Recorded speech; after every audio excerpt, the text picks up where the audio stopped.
Menteri, saya merujuk butiran 010200 tenaga dan saya khususkan kepada tajuk IPP. Saya masih ingat ucapan sulung saya dalam Dewan ini, yang Berhormat Menteri juga dengar ketika mula-mula jadi wakil rakyat, ialah tajuk IPP, dan yang Berhormat Menteri kemudian menjawabnya. Sekarang dah 4 tahun berlalu.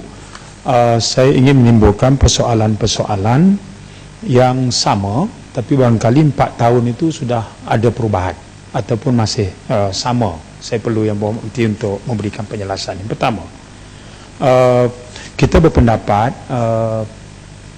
perjanjian pembelian tenaga ni, PPA ni, sebagai lopsided, ya, baik terutama untuk yang batch pertama IPP, yang bermula tahun 1993 dan konsesi selama 21 tahun.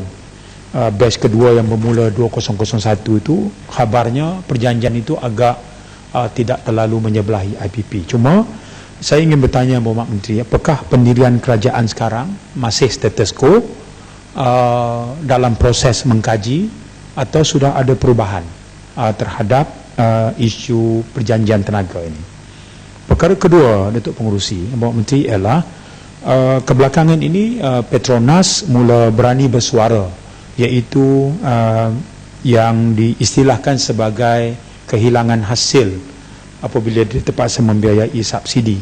Dan sememangnya yang Berhormat Menteri, saya teliti balik jawapan kepada saya 4 tahun dulu, subsidi gas Petronas ini banyak dinikmati oleh IPP, TNB, kemudian barulah pengguna industri kecil, pengguna isi rumah, dan juga pengguna komersial. Tapi IPP dan TNB itu mewakili chunk yang terbesar, iaitu hampir 75%. Jadi ini dianggap sebagai kehilangan hasil kepada Petronas dan sekaligus kehilangan hasil kepada kerajaan. Jadi ketika Petronas sudah mula menyuarakan reservation mereka terhadap yang mereka istilahkan sebagai beban ini, apakah pendirian semasa kerajaan dalam isu ini, terutama kerana Petronas terpaksa membeli gas pada harga pasaran, bukan saja dibekalkan oleh sumber tempatan, tapi terpaksa beli daripada negara jiran.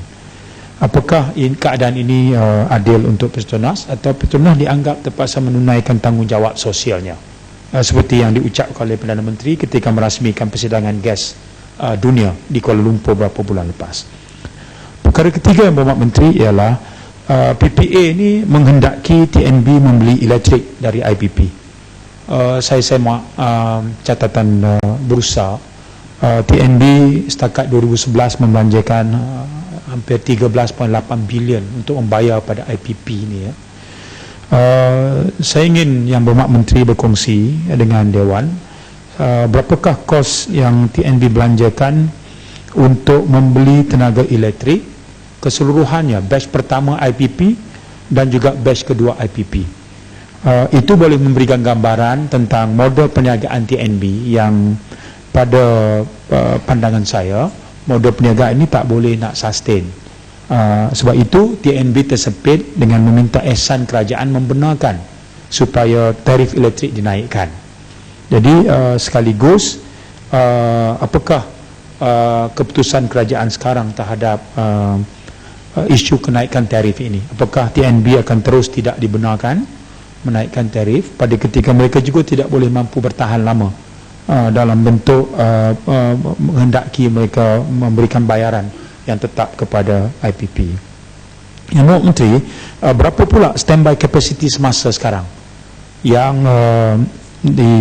yang terdapat dalam negara kita hasil daripada bekalan elektrik yang dijana oleh IPP ini? Satu ketika yang Berhormat Menteri, ia hampir mencecah 50%. Kita antara yang tertinggi di dunia. Tapi bekalan elektrik tak macam air yang Berhormat Menteri, ya. Kita boleh empang, tapi bekalan elektrik TNB kena bayar. Kita faham kaedah itu. Cuma sekarang ini berapa banyak standby capacity untuk makluman kita? Yang Berhormat Menteri, yang terakhir saya nak sebut ialah baru-baru ini 1MDB yang Dewan kita pernah bagi belanja bajet untuk 1MDB ini, mereka buat satu urus niaga dengan mengambil alih atau membeli share daripada syarikat Tan Sri Ananda dan juga Genting, iaitu kumpulan IPP kumpulan pertama.